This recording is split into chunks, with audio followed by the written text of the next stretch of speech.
Hello guys, আমি Kanika Koyal. Welcome back to my channel Kanika Koyal blog. বন্ধুরা, আজকে আমরা চলে এসেছি কোথায় বলবো? আজকে আমরা চলে এসেছি খড়দার শ্রী শ্যামসুন্দর মন্দিরে। আজ আমি নিজে জানবো এবং তোমাদেরও জানাবো এই মন্দিরের ইতিহাস। সঙ্গে থাকো, পুরো ভিডিওটা দেখতে থাকো, স্কিপ করো না, তাহলে কিন্তু মিস করে যাবে। তো সঙ্গে থাকো।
গোস্বামী স্বপ্নাদেশ পেয়েছিলেন যে একটা কোষ্ঠী পাথর গঙ্গা ভেসে আসবে, সেই কোষ্ঠী পাথর দিয়ে শ্রীকৃষ্ণের বিগ্রহ তৈরি করতে হবে।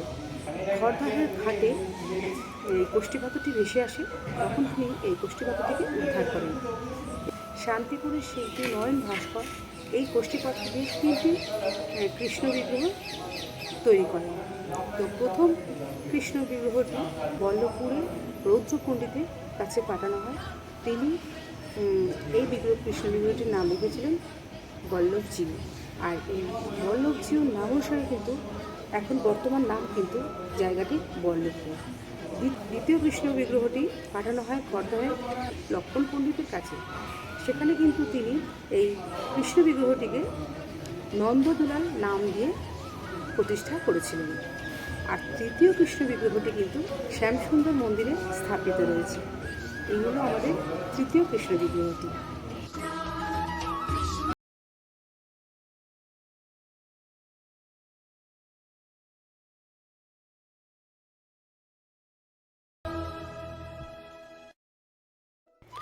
বন্ধুরা, প্রভু নিত্যানন্দের 14তম বংশধর প্রভুপাদ শ্রী শরৎচন্দ্রমোহন গোস্বামীর সঙ্গে কথা বলে এই শ্রী শ্রী রাধা শ্যামসুন্দর মন্দির সম্পর্কে কিছু তথ্য জেনে নেওয়া যাক।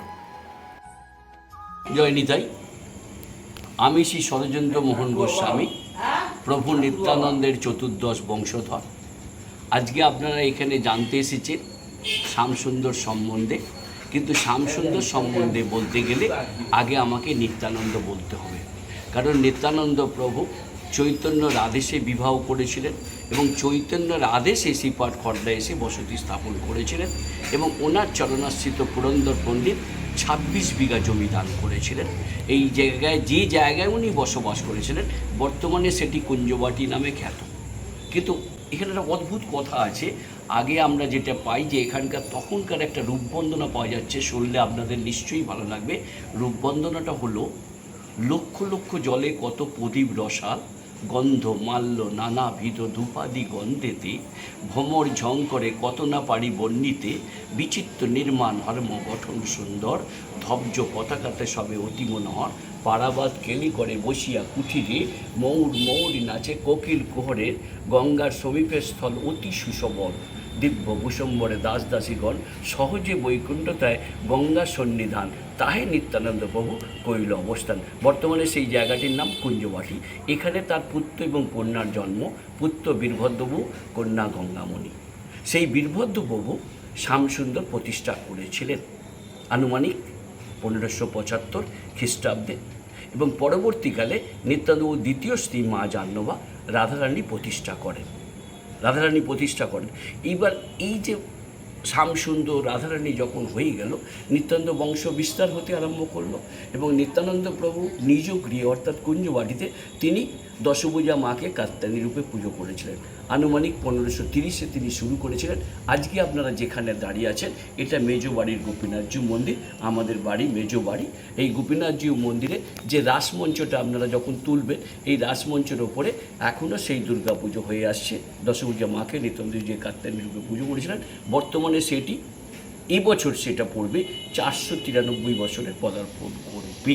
এবং আপনারা এটা জানতে চান তাহলে আপনারা ইউটিউবে যাবেন, ইউটিউবে গিয়ে আপনারা লিখবেন খড়দা গোস্বামী বাড়ির দুর্গা পুজো, সেখানে আপনি নিশ্চয়ই আমার ছবি পেয়ে যাবেন, এবং সেখানে আমার 32 মিনিট ভাষণ আছে, যেটা আপনাদের শুনে নিলে বিরাট সুবিধা হবে। এক্ষেত্রে আপনাদের শুধু একটা কথাই বলবো যে নিত্যানন্দ প্রভু যে এখানে বসবাস করেছিলেন, প্রথমেই বলেছি চৈতন্যর আদেশে, এবং নিত্যানন্দবাবু বিবাহ করেছেন চৈতন্যর আদেশে, এবং নিত্যানন্দবাবু এখানে আসেন 1522-এ। আজকে হলো 2023। আজকে এই 2023 হওয়াতে যদি আমরা 22কে ধরি তাহলে আমাদের 502 বছরের বসবাস হয়ে গেল। বর্তমানে এখন 17টা পুরুষ চলছে, আমি তার 14তম পুরুষ। ধরুন অষ্টম পুরুষ হচ্ছে ভুবনমোহন গোস্বামী, আমি হলাম চতুর্দশ বংশধর, আমার মেয়ে পঞ্চদশ, আমার নাতি 16, এইভাবে 17টা পুরুষ এখানে চলছে। আনুমানিক এই মন্দিরের বয়স হয়ে গেল প্রায় 250 বছরের ওপর, এবং শ্যামসুন্দর তৈরি হয়েছে 1575-এ, আপনারা নিশ্চয়ই হিসেবটা জানতে পারছেন। এবং পরবর্তীকালে শ্যামসুন্দর মন্দির 1651-এ তৈরি হয়, এবং রাধা দত্ত এই মন্দিরটি তৈরি করে দেন। এবং কিছু বছর যাওয়ার পরে, শতাধিক বছর যাওয়ার পরে মানে অনেকটা দুর্বল হয়ে পড়ে মন্দির, তখন নিত্যানন্দবাবুর বংশধর হরিমোহন গোস্বামী স্ত্রী পট্টেশ্বরী মা গোসাই পুনঃসংস্কার। প্রভুর চরণাশ্রিত পুরন্দর পণ্ডিত যে 26 বিঘা জমি দান করেছিলেন, এই 26 বিঘা জমির উপরে নিত্যানন্দ বংশধররা আজও বর্তমান। মাঘী পূর্ণিমার দিন 3 ঠাকুর দর্শন করলে প্রবাদ আছে যে যেটা চায় সে সেটা পায়। মন্দির শ্যামসুন্দর মন্দির ভোর 4:30 খোলার কথা, 4:30 বা 5টার মধ্যে ঠাকুর খোলা হয়ে যায়, এবং 8টার সময় শৃঙ্গার করতে বসে। 8টার সময় শৃঙ্গার করার পরে বাল্যভোগ হয়, এবং বাল্যভোগ হওয়ার পরে ঠিক 1টার মধ্যে স্বামীর দুপুরের প্রসাদ হয়ে যায়। এই একটাই প্রসাদ পেয়ে উনি শুয়ে পড়বেন। শুয়ে পড়ার পরে বিকেল 5টায় ওনাকে তোলা হবে।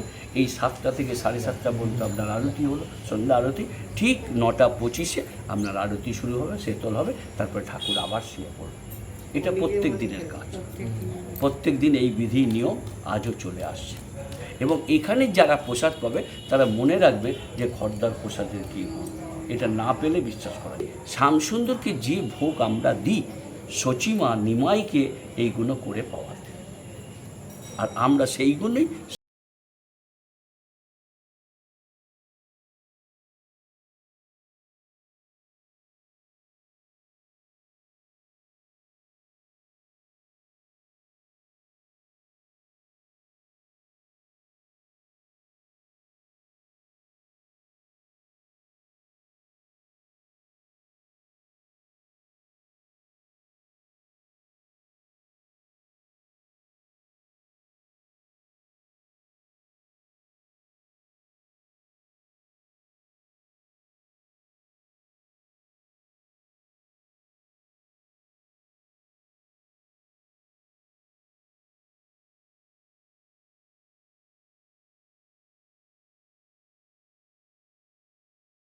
মন্দিরের গর্ভগৃহ পর্যন্ত কিন্তু আকারটা পালকির মতন।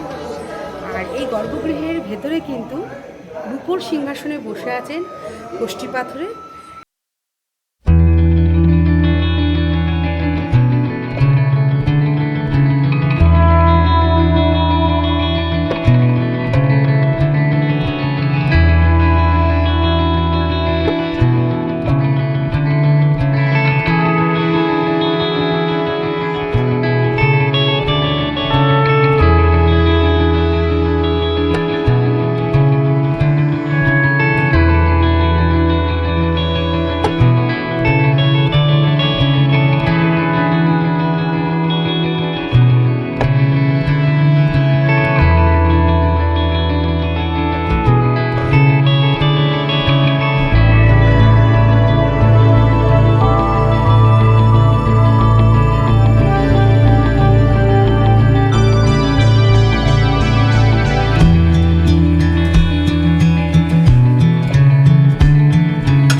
টোটো বা অটো আছে, সেখানে উঠবে। মাথা পিছু হয়তো 10 টাকা নেবে। তোমাকে একদম শ্যামসুন্দর মন্দিরের সামনে নামিয়ে দেবে। এখন আমরা এখান থেকে বেরিয়ে যাবো, বাড়ি চলে যাচ্ছি। তো আমার ভিডিওটা যদি আজকে ভালো লাগে তাহলে অবশ্যই লাইক কমেন্ট শেয়ার করো। আর যারা এখন আমাকে সাবস্ক্রাইব করেনি তারা প্লিজ আমার চ্যানেলটিকে সাবস্ক্রাইব করে পাশে বেল আইকনটা ক্লিক করতে ভুলো না। তো আমি অন্যদিন আসবো অন্য কোনো ব্লগের সাথে। তো এখন বিদায় নিচ্ছি, টাটা, সবাই সুস্থ থাকো, ভালো থাকো।